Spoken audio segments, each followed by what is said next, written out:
A long time ago, in a galaxy far, far away, a great adventure took place. Talking Bird, a special edition.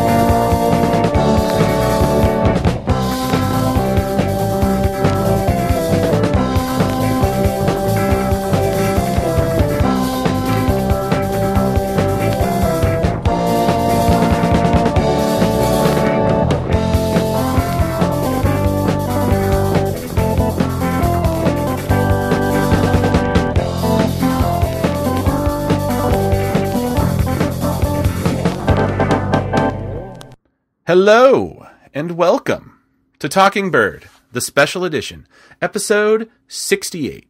I'm your host, Robert Zachary, along with my co-host, John Llewellyn. Hello, John. Hello. I just want to...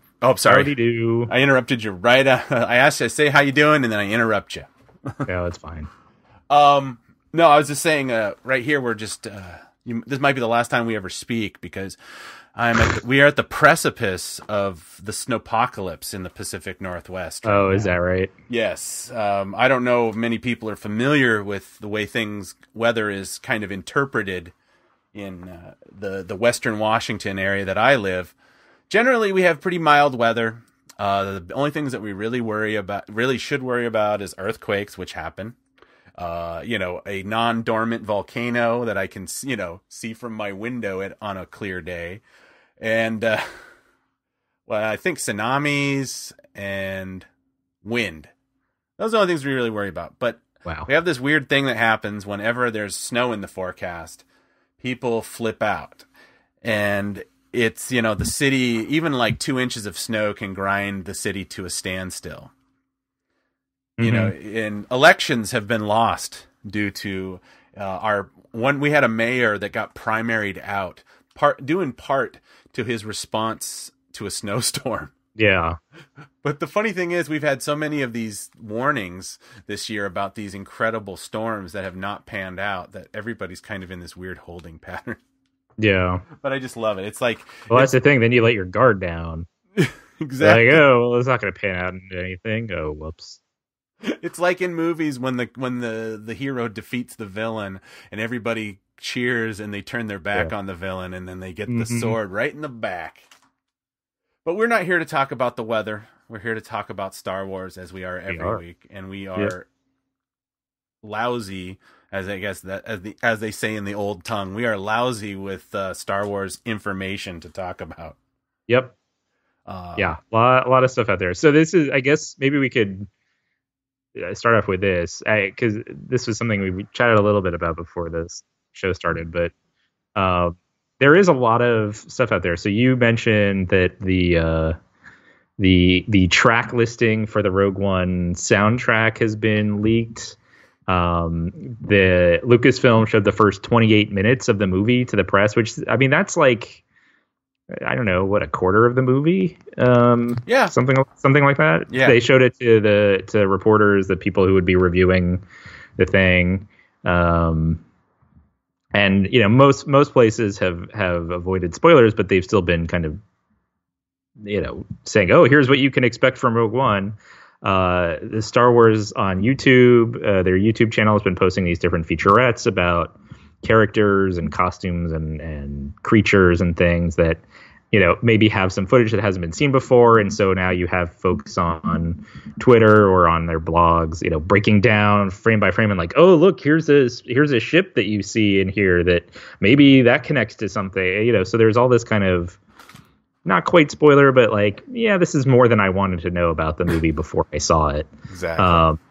Stuff out there, at least for the folks who are like really hardcore paying attention to it, the Star Wars kind of blogosphere, Twitter sphere, podcast community, the folks who, spend a lot of time thinking and talking about Star Wars, those folks, like, there's a lot of information out there that they picked up on, and they could probably describe most of the movie to you, even, a week before it gets released. Meanwhile, on the other hand, there's this weird dichotomy where people outside of that, my wife being one of them, other folks on Twitter I've seen, are still in the stage where they're like, okay, wait, there's another Star Wars movie, but it's not Episode 8. But it's a sequel. It's a prequel to Episode 4, but it's not a sequel to Episode 3, and it doesn't have a number. But it, like, this confusion about what is this? There's a Star Wars movie, but it's not Episode 8. Why isn't it Episode 8? Like, well, we're getting Episode 8 next year.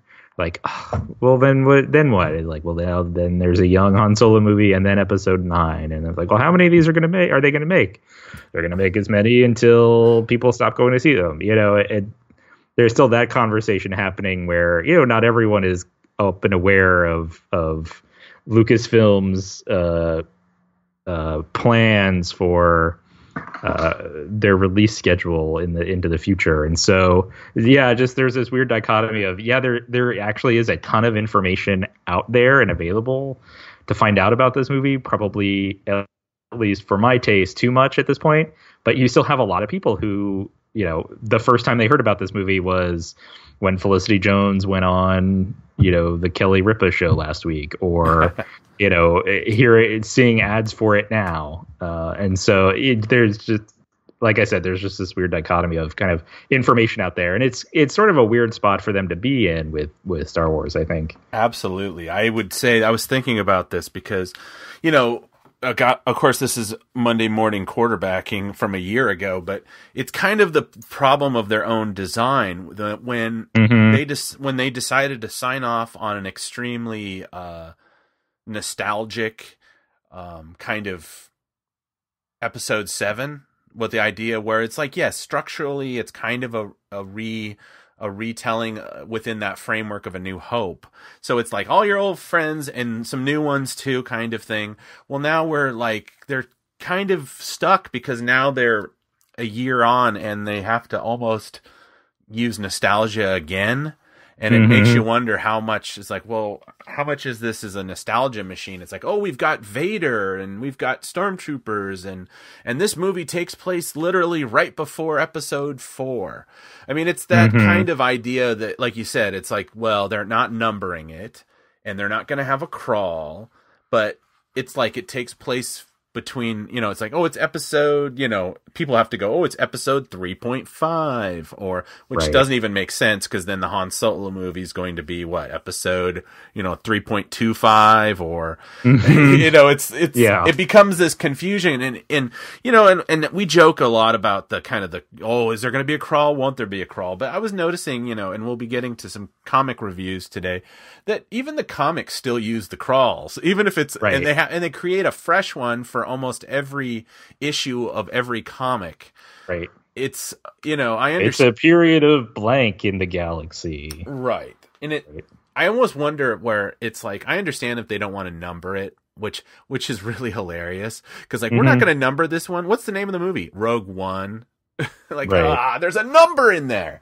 Right. And then, I don't know why this was even an issue where they had to say, like, no, there isn't going to be a sequel to Rogue One, or there's already a sequel to Rogue One and it's called Star Wars A New Hope. But, there's like, no, there will not be a Rogue 2. And it's like, well, we have to go through that now. Yeah, it's almost like a labyrinthian type of. It's almost like the way comic books got when they get, we have Crisis on Infinite Earth, everything before Crisis on Infinite Earth, or the New 52, or Marvel's Civil War, Secret Wars, or Secret Wars 2. And I think this is a thing that these companies have never really sussed out, because I think in a lot of ways it can help something, because it's like, well, there's, people can revisit things if they enjoy the new thing because it's all numbered. But then you also get to that kind of idea where it's hard to gauge consumer interest at Right. this stage in the game, because everything is, and I was listening to another podcast where a film critic was being interviewed, and he kind of talked about the state of film, and he talked about, how Star Wars had really changed movies in a big way, that how people interpret it, and it, not just in the fact that like Star Wars as a franchise, but it kind of ushered in this time of like, for lack of a better term, like this nerdish approach to the film industry, which we're definitely two people I think that touch into that stuff a lot. About, now we talk about the gross, now we talk about who's going to score it, now we talk about casting, whereas people used to be just kind of be like, oh, it's this and that, and they would just talk about the merits of the story. But now this kind of blockbuster thing that we're in, the Rogue One, we're speculating about titles of things and how good is it going to be, because Michael Giacchino only had 4 weeks. Right. And I'm not saying that we shouldn't do this, but it does it makes you wonder, like, I mean, obviously Disney has, decades and decades of experience with dealing with ups and downs, but there's no guarantees with any kind of thing. I think somebody else had kind of mentioned that on a show where they said, there's no guarantee. They could do everything right in marketing this film and explaining that, oh, it's set before the original Star Wars. It's a standalone story. We're not creating a new franchise. It's a one and done. And people will still go, but I really liked it. I want to see what happened. They're like, we created a monster in some ways. Right. But who knows? I mean, it's like, it'll be interesting. I honestly, I'm just getting to the point where I have, seeing a Star Wars movie that's not, part of a larger saga. I think it's like part of my brain, the anticipation shut down a little bit, because I realized, there's really not going to be, it's not gonna push anything forward, really. Okay, it's gonna, what do you fill in the blanks a little bit on, like, now instead of speculating about the Death Star, it's like we can talk about it with, like, well, this is how they interpret how this Death Star fits into the big picture of the Star Wars universe. But it's that kind of thing where it's like, yeah, it's not as exciting as like, well, what's going to be going on in episode 8, and what is Luke's first line? What has he been doing for 30 years? That kind of stuff. I mean, even the idea that still is in the kind of in the clouds a year away, I'm still more excited about that and I'm not crapping on Rogue One because I haven't seen it, but it's like, I don't really feel like I'm going to come out and just be like, oh, wow, that really, like, I can't wait for, the next standalone movie, because they're not going to have a connection. It's that kind of thing. It's like, I'm feeling about, like, I'm even taking like I said last week, being kind of cautious this time. I'm not buying a bunch of tickets. I'm not going to go to like twice in 2 days. And like, I mean, I've seen people already say that they're going, like, here's my tickets, I'm going 8 times in a row. Yeah. And I'm like, well, when something doesn't push the goalpost or whatever, when it's really kind of their opportunity to kind of, oh God, I'm trying to think of a better word, and I'm just blanking, and I'm coming with this same thing that my writing teacher in college said. He said, you just luxuriate in the language that is Star Wars. It's almost like a victory lap. Yeah. But it has its own story, of course, but. Right, but it's story wise, it is sort of like comfort food in that way. Yes, it's like, it's familiar. Like, they're certainly new characters, new ships. All of the things that make Star Wars the media empire it is. But at the same time, there's a lot of it that still feels very familiar, and they wanted to make it feel familiar. It's not with the young Han Solo movie. We've heard, those guys are off making some crazy thing where they're breaking all the rules, but here it's like, well, we wanted to have new elements while it still felt familiar. And yeah, I mean, it's to go back to what you were saying, comparing it to comic books. I mean, Marvel, they're on like their 3rd rebrand now in 2-3 years. I mean, they were, or era, I guess, I don't know if they would call it a rebrand, but there was stuff was branded as Marvel Now back in, from 2014 to even up through the beginning of this year, some of it. And then they're like, okay, now we're in the all new, all different era. But I'm seeing stuff come out like this month where they're either back to Marvel Now or it's like a different Now. I mean, there are titles where they're issue number 1 of this title, like they relaunched it, and so issue number 1 is coming out this month, but the previous issue number 1 from the last time they relaunched this title was like 12, 13 months ago. Wow. Right? So the time frame for these things have become so shortened, at least in Marvel, for their comic releases. I mean, and in some ways that was predated by at least the Spider-Man movies, right? That they just like kept making new, and the Superman movies, right? They just kept making new Spider-Man origin story movies in a very short time frame. And so, yeah, I don't think that is. There are other things that put restrictions on the extent to which they can do that with Star Wars, but I do wonder how much eventually, as the marketing stuff changes, as the landscape, what people call the landscape for these things, the mentality and the ideas behind what is marketable and how quickly you can turn these things around in movies, how soon they're gonna like just lap themselves with this stuff with the Star Wars movies, essentially. Right. It's like, yeah, it's that whole kind of thing where it's like they've done they did kind of a smart thing with, dumping the EU. Right. Something I think that even if they had decided not to continue making movies, I feel like Lucasfilm would have behooved them to have dumped the EU and rebooted it in comic form at some point, because they were kind of filling up with all like by the time the old EU started, like Luke was actually, I think, older than he is in the new movies. I mean, we're talking it was like 35, 40 years post A New Hope stories, and everybody was getting to be like pretty long in the tooth, and they basically, explored every avenue. Boba Fett, maybe not every avenue, but yeah, the Sith had come back, the Jedi thing, Coruscant was taken over, Chewbacca had died, and it's that kind of situation where it's like, that's great that they rebooted that, because a lot of times people are like, some people have their favorites, but I feel like if they get to a point where it's like one of these,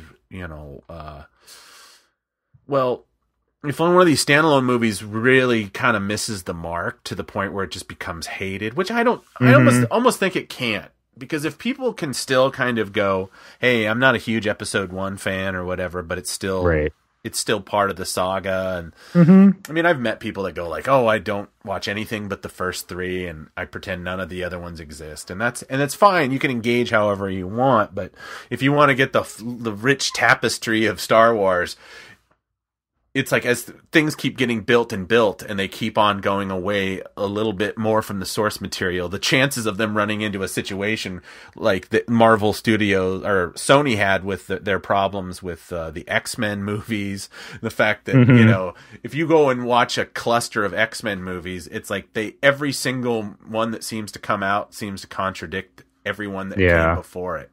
And it gets to be kind of, confusing and just when you think that they've kind of figured it out, then they put out something like the most recent one, Age of Apocalypse. No, that's not what it's called. I forget what it's called.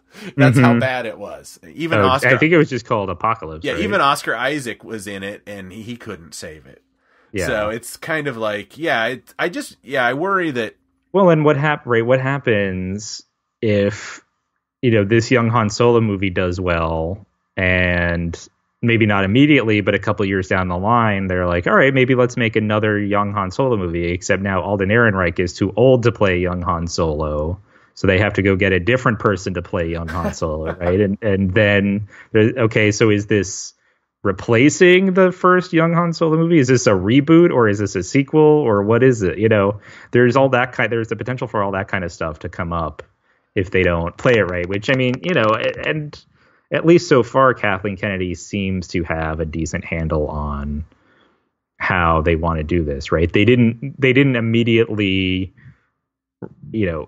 announce like 10 movies that they were going to do. I mean, I guess they had 6, but they didn't plot out like 2 decades worth of movies right from the beginning, right? They said, okay, we have this first trilogy, let's make a couple of these standalones, and then after that, we'll see where we are and where to go from there, and we'll see what worked with Rogue One, what didn't work with Rogue One. Is that kind of the direction we want to go in? Do we want to make stuff more like this young Han Solo movie?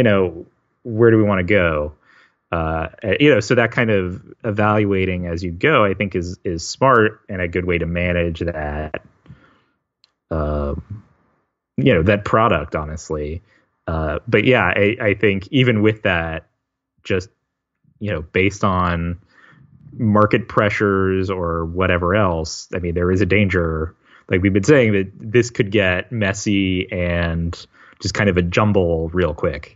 Yeah, I honestly, I would love, and obviously this would never happen in a million years, but it would be so awesome just to hear Kathy Kennedy's take on these kind of maybe she wouldn't even think that these kind of things were even a problem.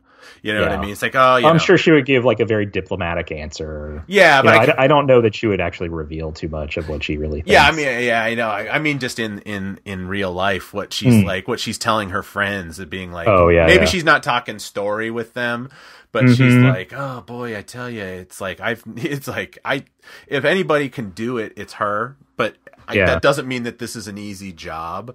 It's kind of, I was thinking about this because, and I kind of did a like a little thing instead of watching Star Wars movies or whatever recently, because I'll be honest, I am ready for the new one. I'm kind of tired of watching the ones, because this show has kind of like, I kind of make myself watch them a lot more than I normally do. Usually it was just a holiday thing, but I'm always looking for new insights or whatever. But so I went a little bit different this week, and this weekend, and I watched THX 1138.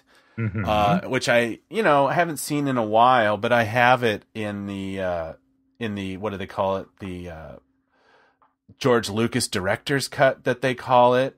And it's one of the few movies, like, I mean, people have always said it's basically there's no such thing as finding a theatrical version of a George Lucas film on video anymore. Like even American Graffiti, he changed the first scene to a sunset because of the timeline of the movie. He went back and messed with it back in the 90s. So I like this. This is actually one of THX 1138. It's one of the ones where it's like, it makes sense, the changes he makes. It actually improves the enjoyment of the film. But so I watched that. I don't know what my point was at, but the real point is that I watched the Fantastic Four, the Josh Trank movie. The now infamous. Yeah, I've been putting it off, trying to wait to see if it would show up on Netflix or a 99-cent rental. And I really had to bite the bullet, and I bought it on Black Friday. I actually had to buy it because it was about the same price as the rental. And it's like, boy, I tell you, halfway through, I was really going boy, how much can I sell this for on eBay? Because it was so bad. It's like, I can't imagine even going back and revisiting this film. And it just makes me think about, like, Kathy Kennedy was very smart to pull the plug on him. I mean, I don't know anything about the guy. Yeah. I mean, obviously I can only judge from the work, and I've seen Chronicle, his first film, and I haven't seen it in a while. I remember enjoying it, but like, there's some of it that you just can't explain, like, oh, well, it's editing or it's availability or it's budget. It's like, no, the core of that Fantastic Four movie, like the logic of it, everything, which it just makes me realize, like, ooh, Josh Trank would have not. The amount of care, the amount of thought that you have to put in when you make a Star Wars movie, especially now that they are kind of on the precipice of kind of changing the way the consumer relates to Star Wars movies. Yeah. Having a guy that isn't 100% in their element could have just been an utter disaster that would have made, like, the Phantom Menace seem like nothing. Because, I mean, at least you can always say, well, that's George. That's Right. George's movie. And that's kind of like the THX 1138. You watch it and you're like, okay, you know, am I watching a deep philosophical meditation on individuality and consumer culture, you know, refracted to the prism of the 60s, and then with the changes that a man in his, you know, 50s or whatever that now is a multi-billionaire, and like, or, Right. you know, or am I just watching this guy that may have read Brave New World once or something like that? Right. And I mean, I guess I really don't know what I'm trying to put a pin on this and trying to get out of this, but I'm trying what my point is. But it's, yeah, I mean, the Trank thing, it shows that like a Kathy Kennedy like just goes, all right, we're getting this guy out of this thing. And partly it must have been reported because Simon Kinberg was involved in the writing aspect and the production aspect of Fantastic Four. I will say this, it again, and I think I've said this on other episodes, is like, it does make me question like Simon Kinberg's talents, really. Yeah. The fact is he was heavily involved in that movie. He was heavily involved in the X-Men movie that was garbage. And It's just like, you know, maybe he's part of the problem too, you know? I mean, yeah, we talked about this a little bit when we found out he was officially going ahead and writing a new Star Wars movie. It's like, when you look at his credits, I mean, yeah, there's only so much the writer can claim credit for with one of the, you know, kind of a big budget studio action picture. And, you know, maybe he's good at getting them made, and that's an important skill to have, but, you know, at a certain point, that can't be it. Like, that can't be just it. You have to add more than just, well, I know how to get a big budget studio action picture made, and I know how to make the changes that the director wants, you know, quickly and without too much fuss. right. You know, and yeah, it's, I don't know, man. We'll see, because I guess he was also involved a little bit with Rebels. Yeah. Initially, as kind of, you know, behind the scenes story guy, and it was, you know, fine, and, you know, he clearly knows Star Wars pretty well. If he was a Rebel, like this, but, you know, I wonder if he'll end up being more like the Michael. Wait, you're cutting out. You're cutting out here. I would just say, I wonder if Simon Kinberg, for whatever he's doing, if he'll end up more kind of in a Michael Arndt position, where, okay, yeah. For episode 7, where like, yeah, he gets credit with a lot of the world building and a lot of the background stuff and some of the story elements, but at a certain point they had, you know, they just went ahead and brought someone else in to finish it and to kind of round everything into the shape that would actually make it a good Star Wars movie. Yeah, I mean, it brings into the, you know, I mean, you could say that obviously about Rogue One, because we started out with right. Yeah, that Gary Whitta, and then 3 different writers at least. And then so Gary Whitta, Chris Wheats. Now was the third, what's his name? The Tony Gilroy has a writing credit on it. Is he the third? Because it's like he's either the third or the fourth. I mean, I know they gave they gave John Knoll a story credit, right, I think. Yeah. I don't know how much of the story was his. I mean, that Wired piece that we talked about last week, that certainly made it seem like he had a bigger role in, like, okay, here's what the story is, than at least I had thought. But, you know, I think it's still unclear how much of the story was his idea beyond just, hey, let's make a movie about this. Right. Yeah. I don't know how much of that actually survived to the end. I can't imagine that he plotted the thing, you know, but it's the idea that, like, well, you know, Gilroy, it's like, it keeps coming up, like, how many, like, he was putting a lot of finishing touches on this thing. It's like, you know, when a guy like Gary Whitta goes out there and talks about, you know, his participation, and then it's like, well, okay, but that you haven't really been involved in a while, and then Wheats, and he hasn't been in, it's like, how much of the stuff that you added to it got taken out? Yeah. So it's like, I don't want to go back and do this kind of piece, you know, I've already done my rant about movies that get put together kind of piecemeal in post-production, but Mm-hmm. And also my opinions might be just completely invalidated by technology now. It's like now it's much easier to. I did watch a Star Wars movie last night because I was watching Revenge of the Sith kind of absentmindedly as I was reading something. And I look up in this scene, and the first time it dawned on me, it was this conversation between Padme and Anakin in her chambers, and where it's so obviously that it was filmed later. Where he's wearing a wig that doesn't move at all. Right. It doesn't look like natural hair. So I mean, it's like everybody. There have been Star Wars movies with these piecemeal kind of reshoots, but actually, I'm sorry.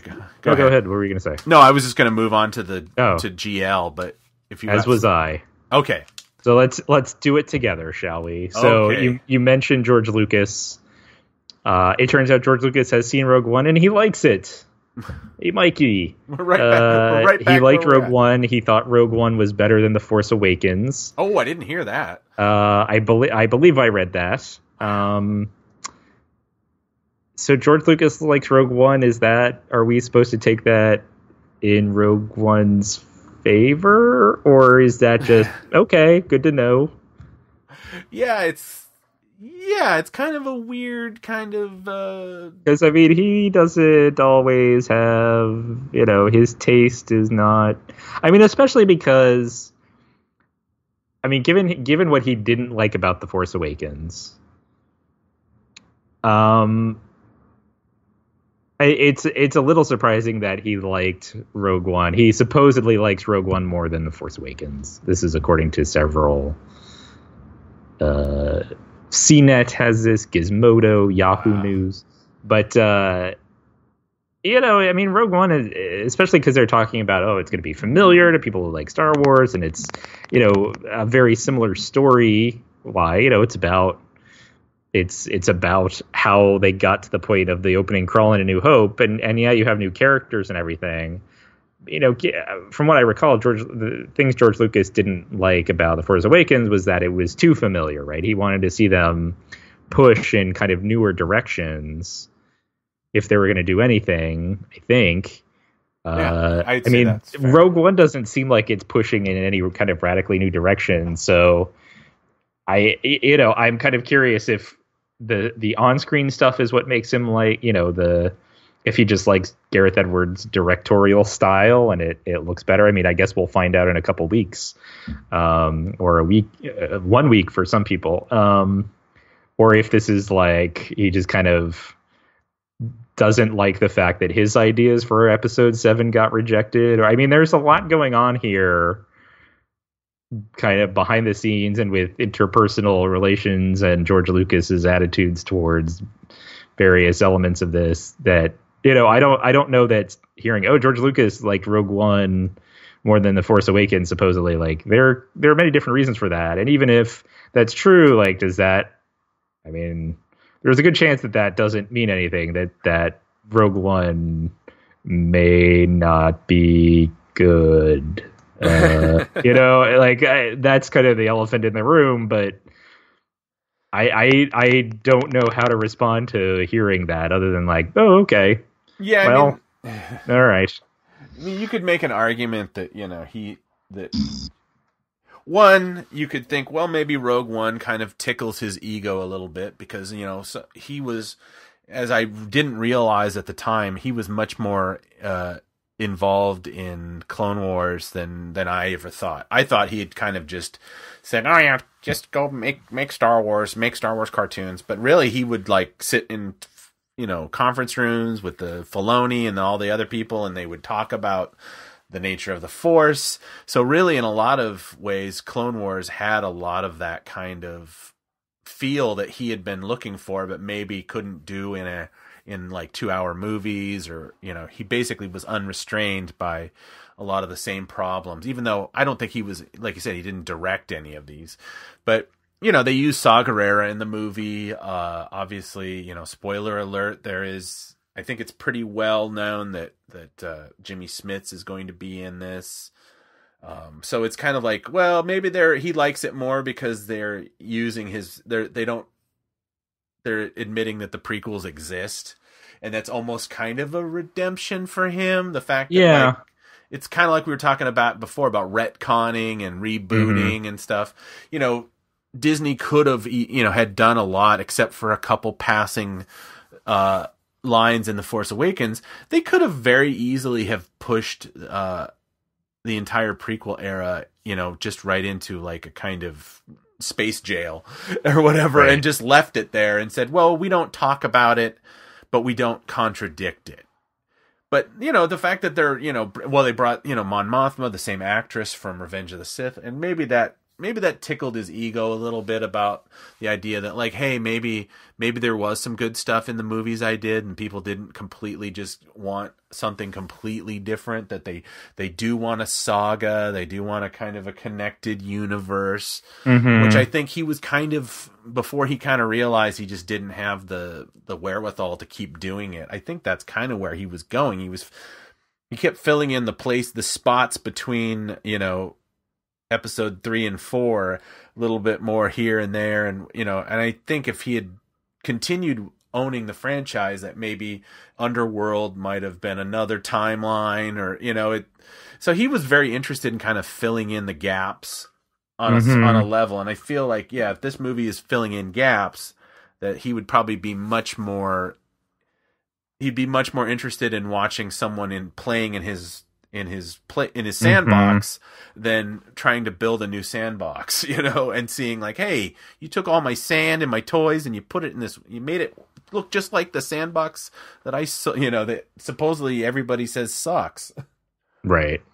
Yeah. I mean, that is true that, Rogue One is and the various other media around Rogue One, certainly Catalyst, and I would imagine maybe some of the younger books for younger readers and things like that, are trying to provide connective tissue from episode 3, but more specifically the Clone Wars, and then episode 4. And so, it could be that, some of that is in Rogue One and some of it isn't.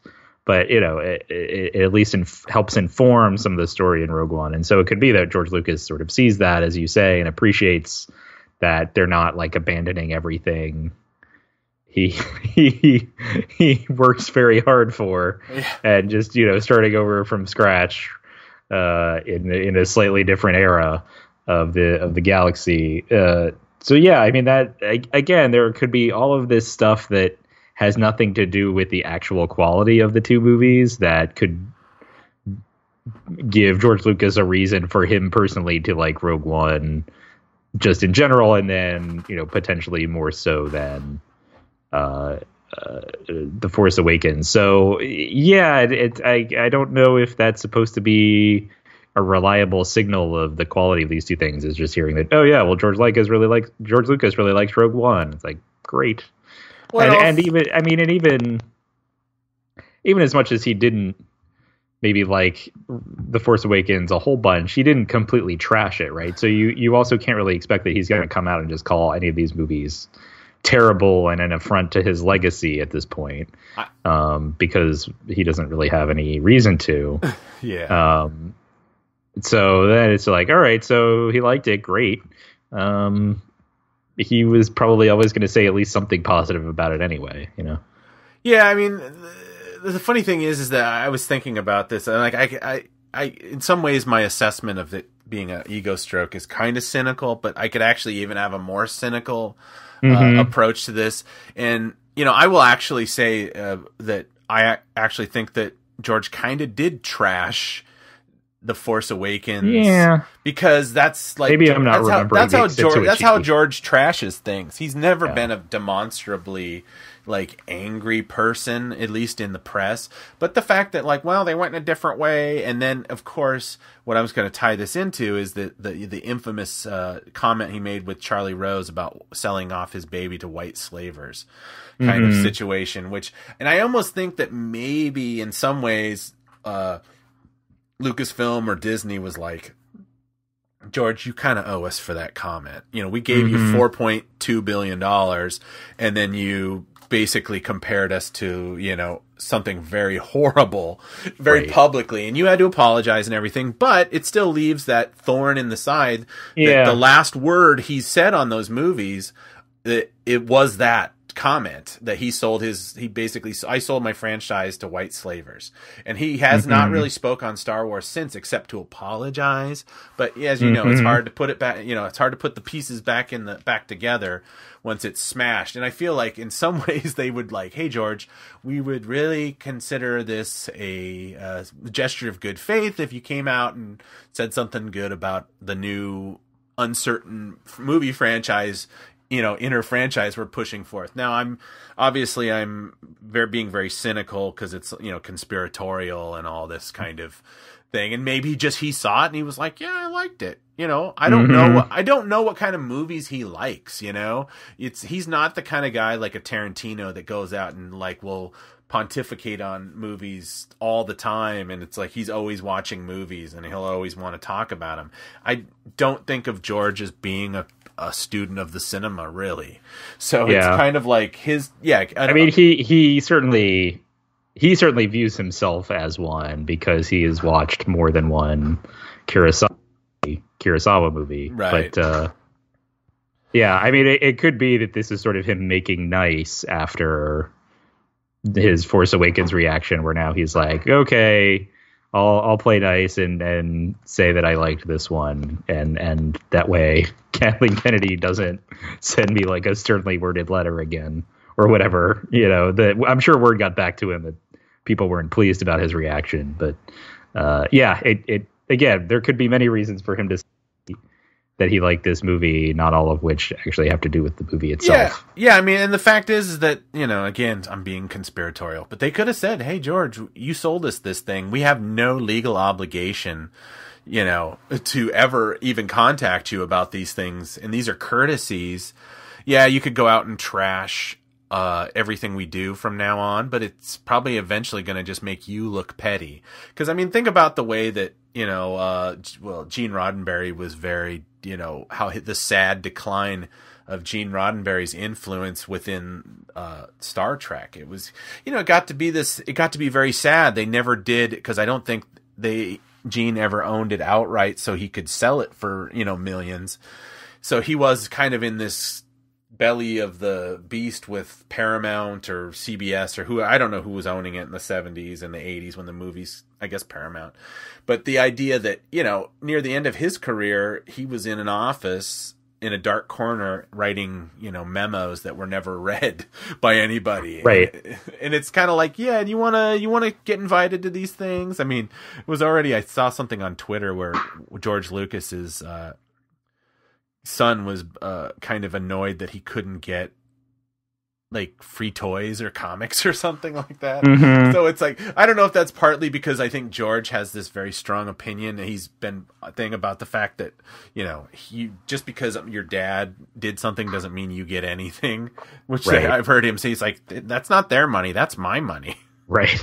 Well, I mean, the fact too, though, that Gareth Edwards showed it to him. It shows that there is still this kind of attitude about kissing the ring and getting Lucas's approval. And I don't know if, it could be too that they showed this to him beforehand. I don't know if I don't remember now if Lucas saw The Force Awakens before it was released. I feel like the reports of his attitudes about the movie came out after the movie hit theaters. So, maybe that could be it too, right? That the fact that Gareth Edwards, kind of humbled himself and was like, oh, George, it would be great if you could take a look at some of this footage that I've done, or, you want to see the cut of the movie and any comments that you have would be great. And, as much as, J.J. Abrams, loves Star Wars, I don't know that he did the same thing, right? He may have shown parts of it to Spielberg or whatever, but, I don't think he had the same attitude of like, oh, George, if you could, see this and any feedback you have would be great. So it could be that George Lucas just wants to feel wanted. And as you say, he doesn't want to end up in Roddenberry territory where he's just kind of ignored. He wants to feel like he's still a part of this, even if he sold it He still wants to feel like his word on Star Wars, his feelings about Star Wars still matter to someone, the people making it, if nothing else. Yeah, I mean, it's really true. I do think that he did see it just before the premiere, because I remember I watched that premiere, which I think the Rogue One is on the 13th, because they right now on Hollywood Boulevard they've got an X-wing being assembled or something. Maybe it right, I distinctly remember even I making a joke about it, like, oh, he likes it before it had even come out. But okay, yeah, it's this kind of, well, he'd been that sage that people come to ask questions, and he would ask, he'd act slightly annoyed about it, and, he'd go on Jon Stewart and kind of like go, whatever, blah, blah, blah. But I think that probably, 3-4 years down the line now, he's starting to realize, like, oh, he might be missing that. And he did supposedly, that he offered some insight on positioning of characters or something to Gareth Edwards. And considering that there has been a lot of talk about reshoots and redos and all this thing, it makes you wonder. It's like maybe they were like, hey, why don't we ask George? Why don't we get some of his opinions? Although I think that if he had said, oh, the whole third act is actually George's idea, I think they wouldn't hesitate to tell people that. So yeah. I think mostly it was like, oh, I like that Stormtrooper helmet, and he probably did very similar to that video we watched a year ago. Yeah. Oh, that's a great shot. That's very nice. Yes. I like that one. I like that one. I like that one. I like that one. Because, I mean, that's the way he always seemed to work. It was like he was he was uncomfortable delegating, and he was uncomfortable, making a case for things. And so I think he relied heavily on the fact that it was like, I own this, so it's going to be my way. Right. So, I mean, obviously a lot of speculation and basically, most of my insight comes again from that Dave Pollock Skywalking book that is like notoriously out of print right now. I wish I hadn't sold my copy, because I had sent it to you, because I still think it's even though it's only current to 83, it's a pretty fascinating biography. You want to get into some reviews? Yeah, let's, we have some comics to talk about, and we have some episodes of Rebels to talk about. And the biggest, I would say, is that the first issue of Dr. Aphra came out yesterday. This is the first standalone title, at least in the new, I think maybe overall, the first standalone title for a character who is created solely within, who was not in any of the movies, right? She was a character introduced in the Darth Vader comic. She now has her own comic. This is about kind of her life post Darth Vader events, right? She's kind of picking up her life back where she left off when Darth Vader swept into her life, and she got involved there. And so issue number 1, so she's going back to become an archaeologist, with Black Chrysanthemum by her side, as well as the 2 evil droids, BT and 000. We get 2 stories in this first issue. One is kind of, present day, moving the story forward. She owes people money. She steals a thing, some kind of artifact, to try to pay it off. And she's like, oh, well, on the black market, this won't fetch any money, but because I am an accredited archaeologist, I can actually get paid what it's worth. Except her accreditation has been taken away from her, potentially by her father, who we meet on the last page of this story, who seems to be some kind of religious or some kind of spiritual leader. It's like, your questionable morality was always going to catch up eventually, beloved. So perhaps it's lucky that someone who loves you was the person who uncovered your ethical lapse. And now we can look to your spiritual salvation, right? And then she's like, oh, hi, Dad. So, so there we'll get some interesting backstory about her family and where she came from. It sounds like. So that was the first story. The second story is not quite a flashback because it's its own story within this issue, but it's going back to when she was in school and getting her degree, her doctorate in archaeology, and basically she's working with this advisor. Her previous advisor had gotten fired or something, and so her new advisor just doesn't let her do anything, and kind of it says later in this issue that he basically just hates her and her work because Aphra is all flash and she just goes for like a quick score, and she doesn't do the hard serious work of archaeology, of intensive study and all of this kind of thankless stuff that goes into being an archaeologist, and so he tells her all this, and he reveals to her these artifacts. It's really like a colony of symbiotes that he has discovered over time, and kind of showing her, yeah, you thought I was worthless. You thought that I couldn't do anything. Look, I have these symbiotes that took me years to acquire and find, and this is what it takes to be an archaeologist, and you'll never be that. And so then she calls on her pal Sana, who is friends with some alien with the hardware obsession, to help her steal these symbiotes, and then she claims them for herself, and that's how she gets her degree. Essentially, that's still, going back to the first story in this issue, that's still kind of her claim to fame. That's still what she falls back on. She's like, "Oh, I'm the one who found the symbiotes. Shouldn't that count for anything?" And it's like, yeah, that was your dissertation essentially.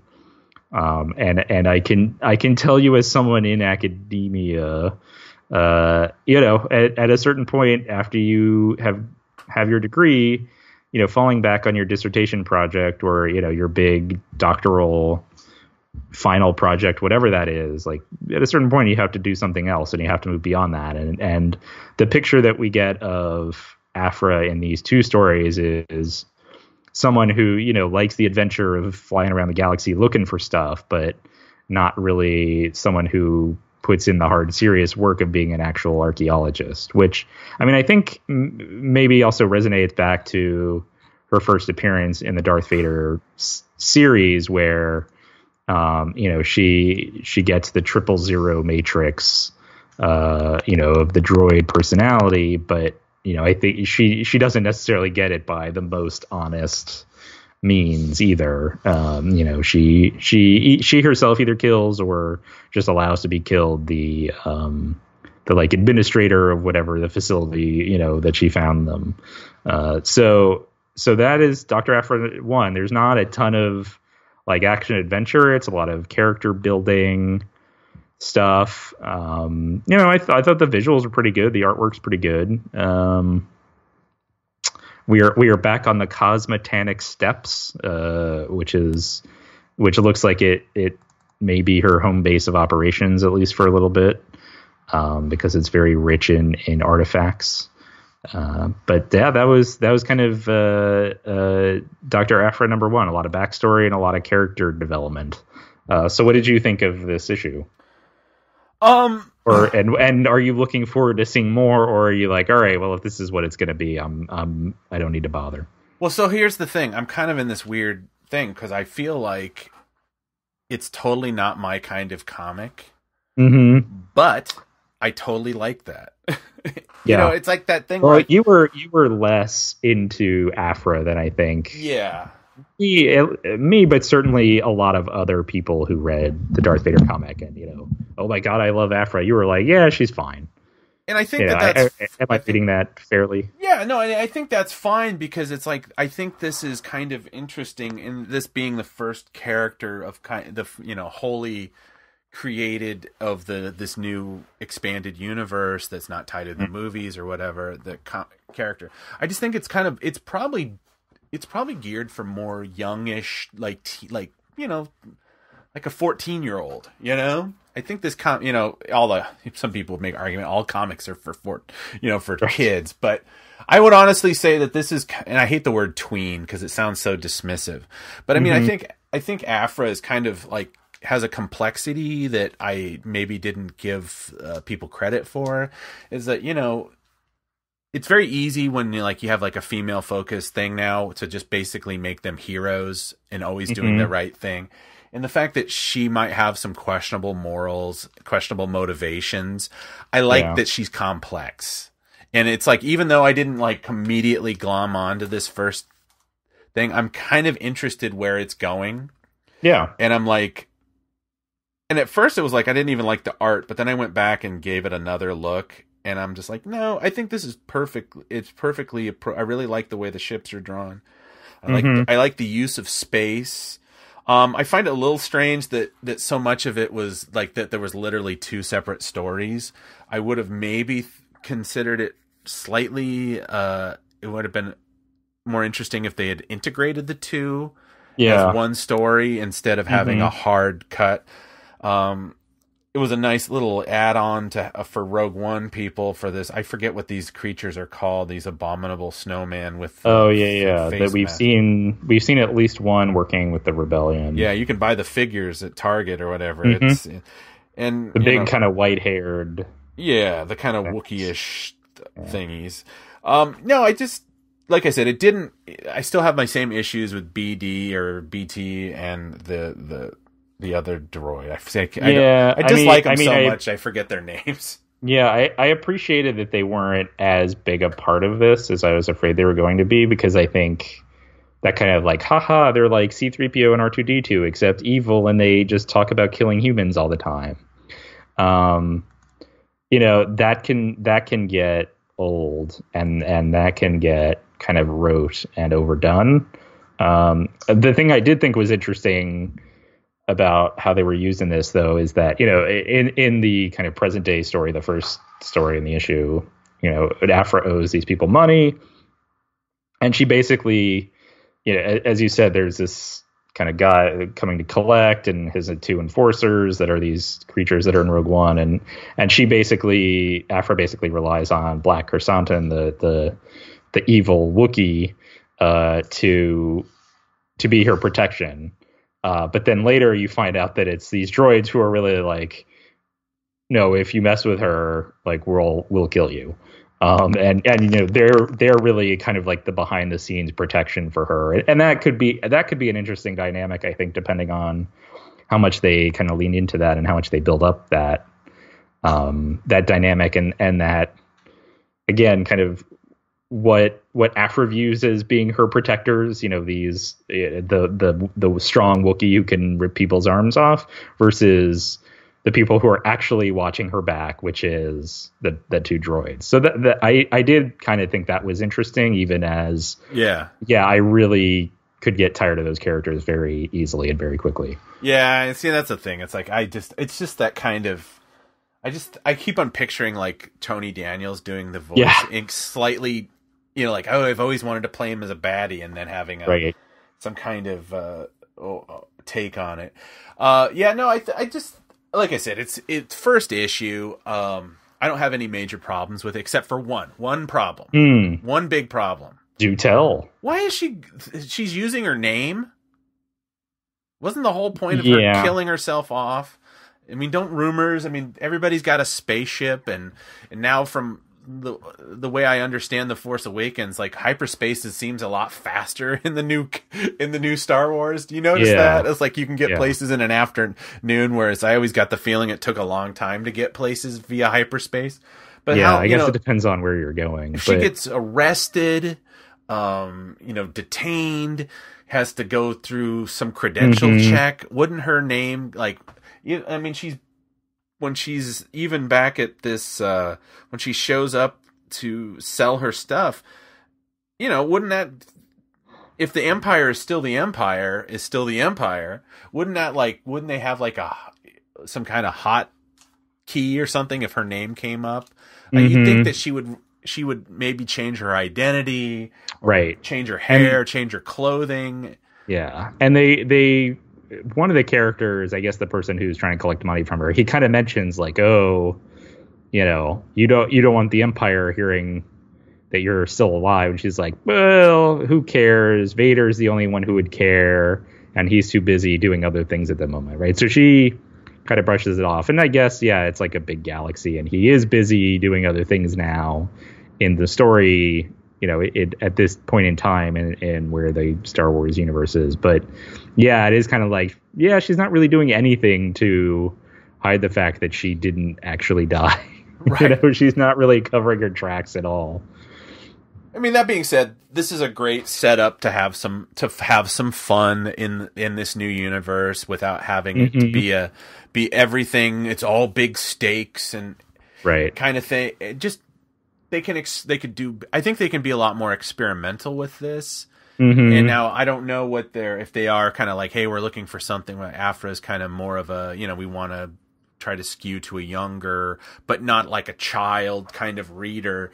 And because obviously she's got school problems in one story. She's got dad issues in another. I mean, these tend to be things that skew more towards a young person's experience.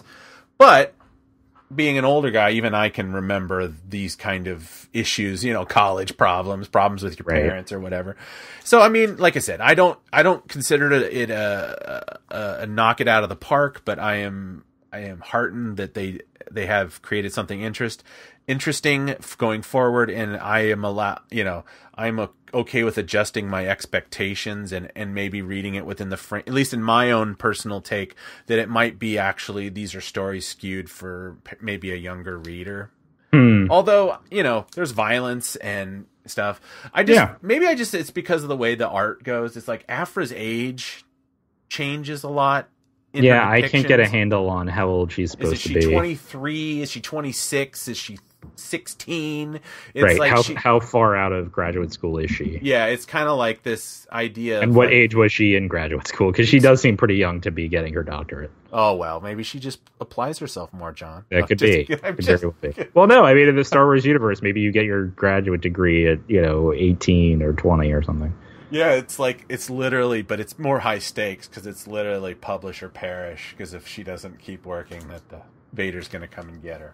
But maybe that'll lead to some her being fast and loose with her identity will lead to this, that eventually, Vader never forgets, and eventually they're going to have to resolve this. And maybe if this thing goes on long enough, we'll get Vader, the Vader post-Empire Vader, who's kind of like has been somewhat has questions about his life. And like I said, this actually has I feel like has a lot more potential than even say, like the Poe Dameron thing that I'm kind of still like, ugh. Well, and they did enough. Right, they integrated her into the Star Wars title too, right? She was part of the Rebel Jail storyline, so she's interacted with Leia and Sana. We're going to see Sana pop up, so she's going to become possibly a recurring character in this thing, over time, and so I think there are a lot of opportunities to kind of integrate her, and they're starting from scratch with this character. You alluded to Poe Dameron. They're starting from scratch with this character, and they don't have to worry about someone else's decision about how to portray this character, right? Either a screenwriter or an actor.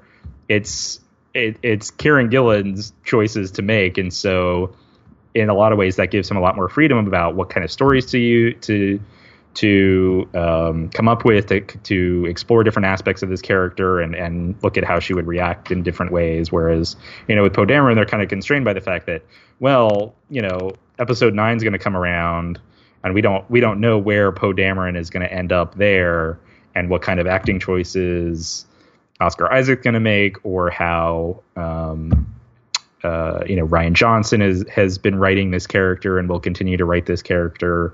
There's certainly someone at Lucasfilm now coordinating all of these things, and there's a Lucasfilm Comics liaison. However you want to.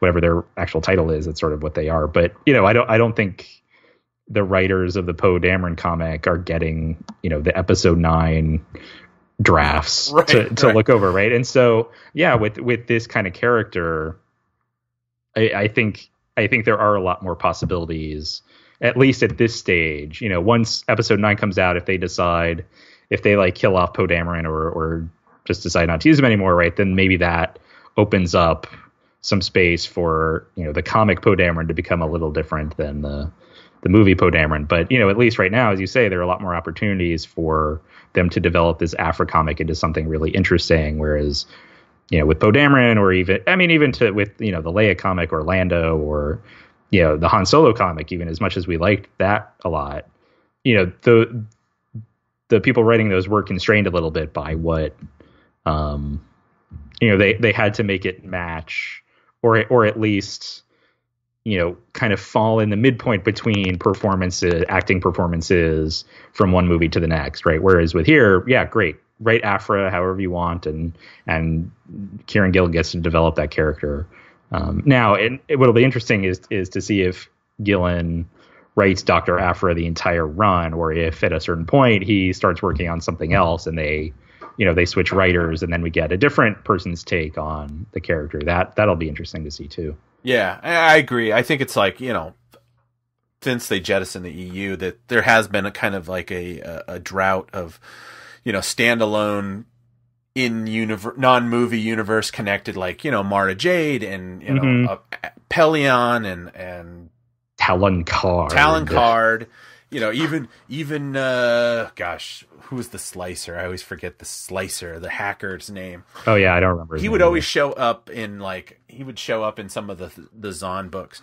But yeah, I think I'd be excited to see, like, say now that Sana Solo is kind of getting pushed to the side a lot in the original Star Wars title, maybe they could find a convincing way to kind of jettison her off and join the Aphra title. And it's like, then now that we've got a little bit of more information, I mean, at first I was not huge on the Sana Solo, mainly because I thought they were just playing a trick on us.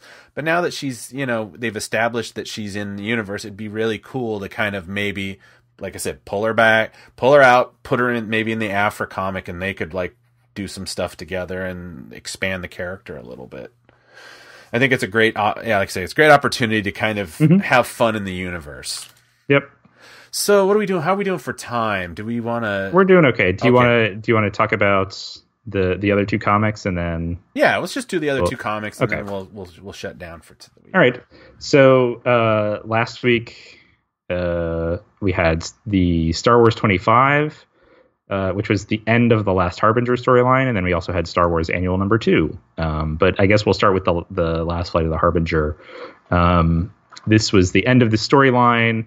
If you'll recall, everyone, our core group of rebels, Luke, Leia, Han, and now Sana and Chewie, of course, basically hijacked an Imperial Star Destroyer that they were going to use to break this blockade over a planet so they could deliver food and other kinds of medical aid to the citizens of this planet who were being blockaded by the Empire.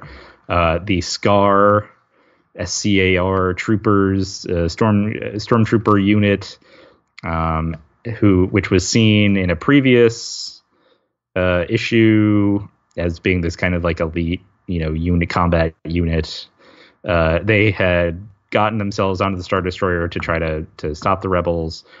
And various SCAR troopers were fighting with various rebels.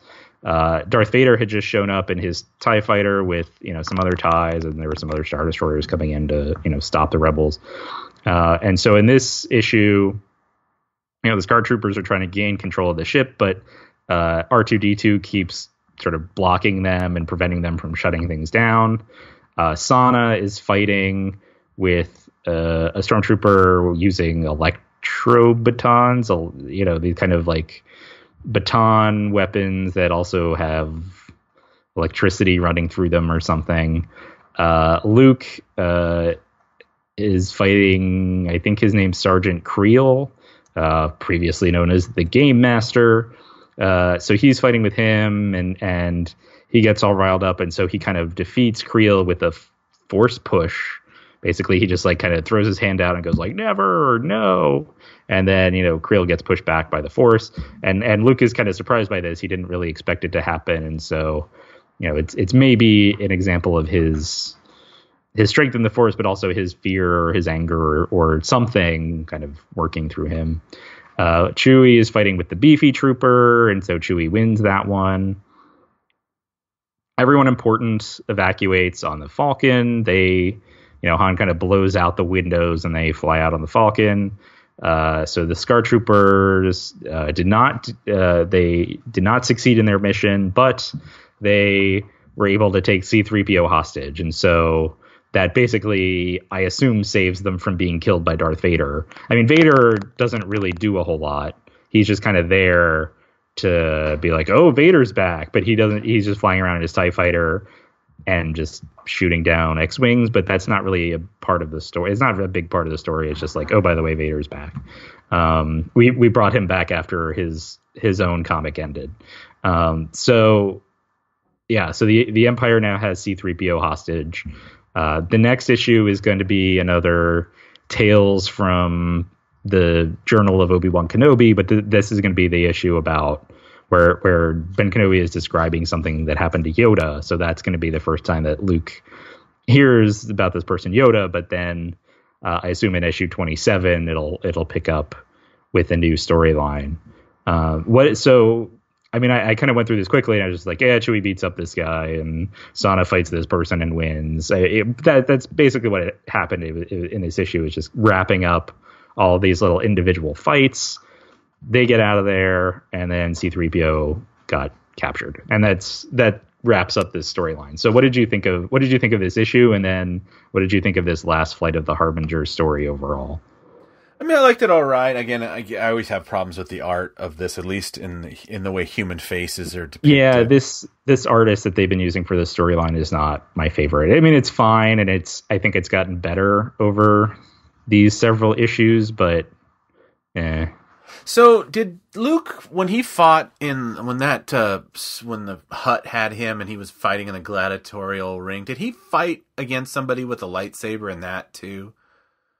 I think he was supposed to, like, he had to like fight for his life, and they gave him a lightsaber, but I don't know that he actually went through the fight, because I think at that point then Sergeant Creel called in the Empire and they kind of dropped in, and or Luke's rebel friend showed up to try to save him. So I don't know that he actually ever went through.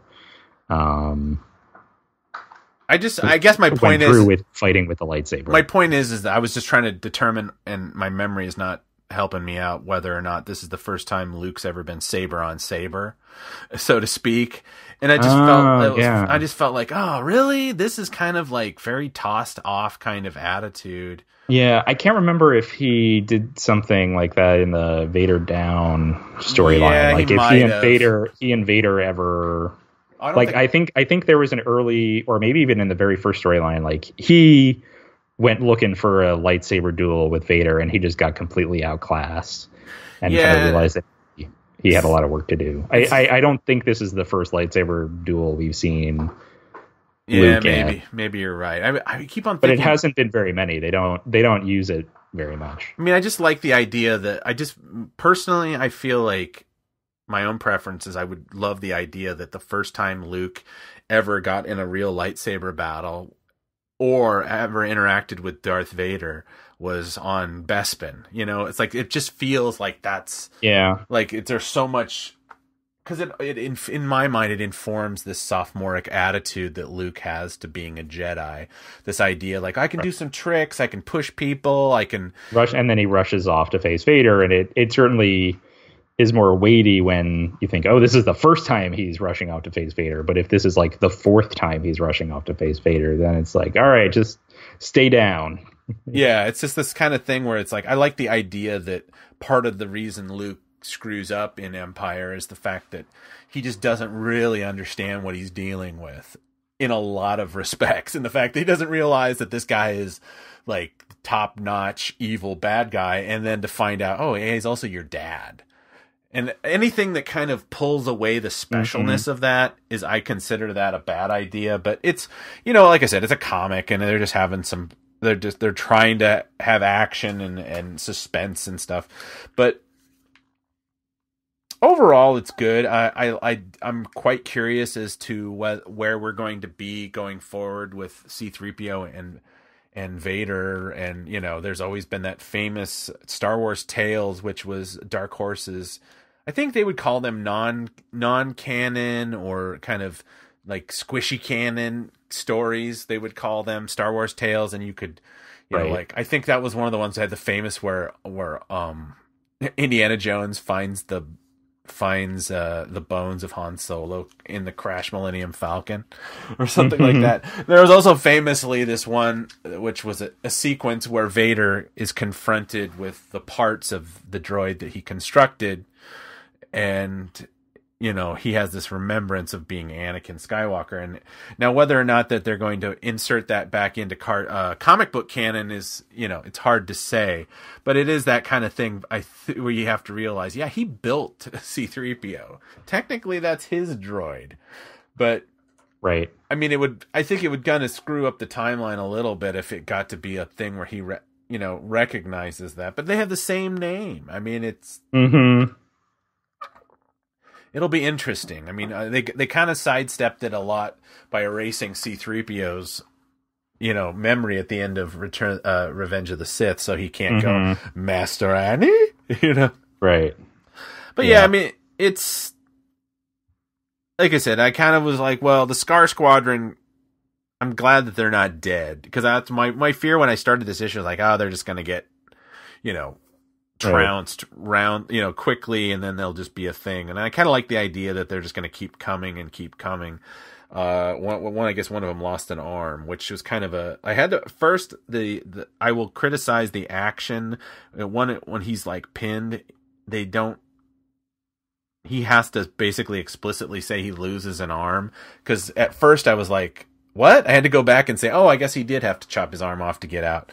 And then the only other knit I will pick, which is probably, I shouldn't even pick this knit because it's Star Wars, science fantasy, not science fiction, right? Is the concept that you can be in a vacuum with just a face mask on. Yeah, I feel like that is an issue that's come up a lot lately. Like it's come up on Rebels a couple times. Like I think it came up with Sana being out of the airlock, and I feel like that's something that, like, recently, maybe Lucasfilm just sent out a memo being like, don't worry about it. We'll figure, we'll come up with an explanation. Go nuts. Sending your characters out into space with just a breath mask. Or nothing. I think in Rebels, there was one time where it was like, or nothing.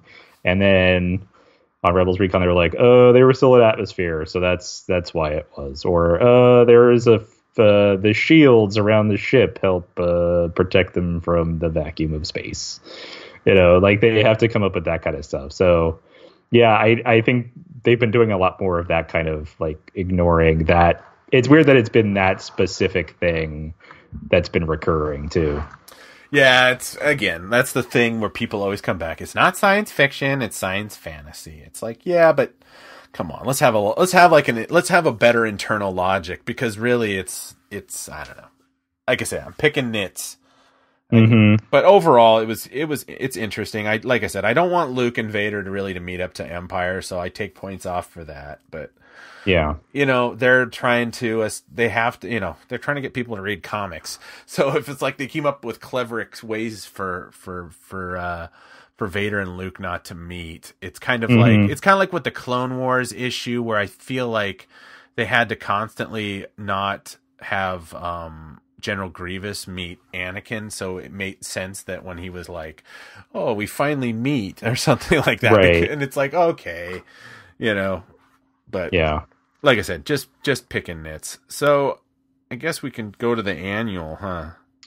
Yeah, I mean, the only thing I'd say to wrap up Star Wars 25 is about Scar Squadron and the fact that they didn't die. I was kind of like, well, I don't want it to be this thing where, like, they keep messing up and then Vader doesn't kill them for some reason, because Vader's certainly killed people for lesser failures, right? And if they failed in this mission, they keep repeatedly failing in different missions, but they're still like, oh, we captured C-3PO again, and getting out of dying. It's like, well, now you're just now what does this say about Darth Vader as a character, that he's lenient with these people? That's the only thing I would personally, that I'm like, well, I hope they don't keep doing that. But I do take your point that like they spent time building up these characters, and if they were to just kill them off immediately, then it's like, well, what was the point of that whole issue they devoted to these people learning, who this guy was and why he loves the Empire so much, right? That is kind of like a waste of our time that way. So yeah, I do take your point about not killing them immediately. He should send them after Aphra. Yeah, maybe they'll show up. So Star Wars Annual number 2, this is similar to Star Wars Annual number 1, where it doesn't really the main character is someone new, someone we've never met before. The Star Wars Annual number 1 was about kind of a spy, a rebel spy who had infiltrated the Imperial court and tried to kill the Emperor. Annual number 2 is the story of a woman who she's one of the regular people in the Empire, in the galaxy. She doesn't think there's much difference between the Empire and the rebellion. The rebellion, the battles between the rebellion and the Empire destroyed her planet and destroyed her livelihood. She used to be this underwater engineer, and the rebellion destroyed that industry to get at the Empire, and so now all she can do for a living is just haul crates around. And so the issue is kind of about her. I mean, it's pretty clear right from the beginning that she says, "Oh, there's not much difference between the Empire and the rebellion." Like, that's going to change by the end. But her name is Pash Devane, or Devane. I assume related to William Devane. They don't say. It must be. I don't know why it wouldn't be related to William Devane, but exactly. So the surprise, the twist is that she actually has Princess Leia hidden in her cabin, in her little hut. Who was Princess Leia is injured somehow. I can't remember if they specify some kind of crash. Princess Leia is in kind of critical condition. She's bleeding. She goes in and out of a coma. She's on life support, sort of. And so Pash Devane just kind of hid her. Isn't really sure why. Isn't really sure what she's going to do with Leia. More and more stormtroopers show up on the planet. I assume because they've heard that Leia is there. They, do their door-to-door knocking and show up at Pash's place. Pash beats them up rather than give Leia to them. Then she and Leia escape. There's an underwater chase because Pash has these underwater, essentially scuba gear. She used to be an engineer. And then at the end, Pash and her droid Bruce end up joining the rebellion because they come to see that the Empire is bad, the rebellion is good. And so, I mean, I think two things about this issue kind of interested me. First is whether she'll become a recurring character, because that rebel spy, and I'm blanking on his name, from Star Wars Annual number 1 showed up later in the Rebel Jail storyline, and then in the Darth Vader Annual, that tied directly into one of the storylines later on. And so it's possible we'll see Pash Devane show up in future storylines of Star Wars. Maybe she'll even show up in the storyline that starts episode 27. And then also, there are a couple of echoes of, and maybe even conscious connections to Rogue One, I think. The last page is basically Pash just talking about hope and the idea of hope and what's she didn't think there was a difference between the Empire and the rebellion, but now she knows, and that difference is that the rebellion has hope. And there's that line from one of the trailers of Rogue One where Jyn Erso says, rebellions are built on hope. And so, that idea of hope being central to the Rebel Alliance kind of shows up in this issue, and it is kind of a very, I would assume that is more of a conscious tie into Rogue One thematically. But then, in some ways, Pash Devane's story is similar to Bodhi Rook's as well, just kind of someone doing a job, just kind of a regular person in this galaxy, not really caring about, this kind of galactic rebellion, this galactic war going on. But then circumstances are such that, they eventually see, oh, well, I really do want to stand for something, and I want to fight the Empire, and I want to join the rebellion. And so there are some echoes there as well of kind of introducing that kind of character, and kind of this one I'm less sure if this was meant to be a conscious connection, but if it was, kind of warming people up to the idea of who Bodhi Rook would be as a character. So both of those things I thought were kind of, the issue itself was fine. It wasn't, I didn't find it the most enthralling, and like I said, the end of the comic was basically telegraphed at the very beginning, but those two connections, or those connections with Rogue One, and then this idea that maybe this is a character we're going to see again in the future, were what I thought were the most interesting about it. Yeah, in some ways it's very similar to certain aspects of the Poe Dameron story about the journalist who that too decides that they're going to be in the rebellion.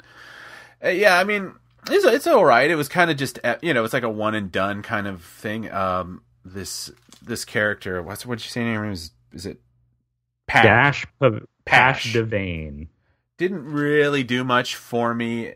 Yeah, she's not really developed a whole lot. Right. It's just that kind of thing where it's like, I hate this. I hate the rebellion because of this. And then they prove to her that that's not what it's about. And then she just changes. It's like, yeah, she's like an underwater welder or something like that. Like I said, it's not a bad story. It's very, very typical of what an annual kind of story. It's usually a one-off kind of story. This Scori Lai, which I guess is the planet that they're on, it's very kind of has that similar situation like Jakku, where there's a crashed Star Destroyer that people are slowly stealing pieces off of, I guess. Although every time I hear these stories about how much, like, people do like these estimates of how much raw materials it would take to build these Imperial ships, capital ships, I think it's like, yeah, I don't know if would the Empire really just be leaving this stuff around if they were still in power? Right. I think they'd be taking them with them. Like I said, it was kind of an interesting story, but it didn't really, it didn't wow me. It's pretty violent, that's for sure. It's like, Princess Leia basically clocks Pash with a wrench in the head, and it's like, right. I think that,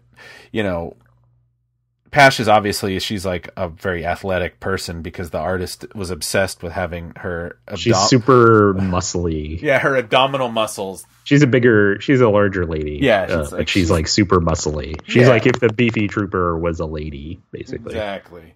And that's fine. It's like, but it did seem like the artist was like obsessed with like having like their pants halfway rolled down at every stage in the game. I will say the art was a little, I would say was pretty inconsistent. Yeah. Like some of the shots, like trying to determine like facial expressions, it almost fell in kind of like the Don Bluth, the guy that kind of expressions of the face where there was a lot of like, especially with Princess Leia kind of making like the face and the depiction of Chewbacca at the end. It was like, wow, actually I'm looking at this one and it's like almost from one page to the next, because I think we're both reading this digitally. It's kind of different. Page numbers are a little off, but it's like one shot will be of the Princess Leia. It's almost like the appearance of her mini series. And then the next thing, it's a very like kind of rough looking depiction of her. So it's like, I don't know, what the art was a little strange. Yeah. And like I said, the Chewbacca depiction where it basically looks like some kind of toy walking around with no, like just literally a walking carpet as Princess Leia. I wasn't too, like, I'm very particular about my Chewbacca depictions. I like it to be as close to the character as possible. Yeah. But that's just my own taste.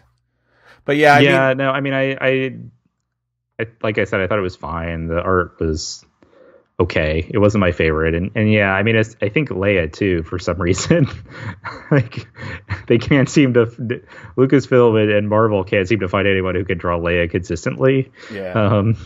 And I don't know I don't know why that is. Because the cover was, I think the cover was, although right, sometimes it's perfectly fine, and then other times like, who is that supposed to be? The cover actually was able to kind of get a good take on the way Carrie Fisher looked when she was about 19 or 20. Mm-hmm. I always think about the press that she did, because she looks very different as a, just as a person than as Leia around that time. I think the way her makeup was done and the hair and stuff. And I think as time went on, through Empire and Jedi, they kind of brought out her face, like it was more of her natural facial look. Whereas I think she was much more styled in that first movie. And so it's kind of like, it's this great image of her jumping, a scene that doesn't occur in the book, of her kind of jumping out of a doorway while the laser beams are being shot at her. But like I said, it was kind of, like, annuals can be experimental sometimes in at least the comics. It's like, oh, we'll try something. It'll be a one-off, and it's like it could have been a lot more interesting, the idea, if they really wanted to, if they wanted to kind of do something later on in the series, like maybe like it had done a 3-issue run where, Leia's on a planet where the Empire, and she's, close to death. I mean, again, annuals are double length issues, so yeah.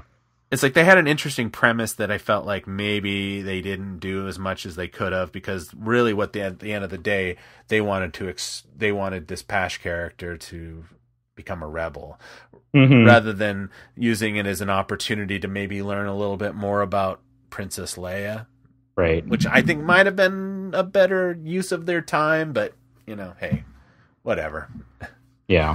Yeah, I mean, it's right. And these annuals, I think, they're meant to explore kind of new characters and quote unquote regular people, or different kinds of characters that aren't being included in the normal storylines for these, but then they do get integrated in the storylines. And so, I mean, this is definitely different from, the stories that we were usually getting from this title, and even when Dark Horse was doing Star Wars and those other things. But I wonder if this will be a jumping off point then for something else, and okay, well, we now have this Pash character that we can do something with, and but yeah, and we talked earlier, maybe they kind of run out of ideas for what to do with Sana, and so she kind of goes away. She leaves the Star Wars title, and now they have Pash to like do stuff with.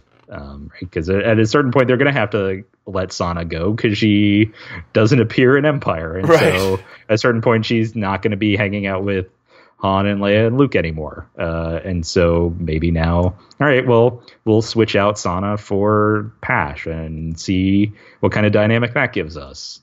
That's a possible way they could go. But yeah, I do take these annuals for what they are, as you say, which is, they're meant to be kind of one-offs, and show new characters and standalone stories, and just try telling these stories from a different perspective.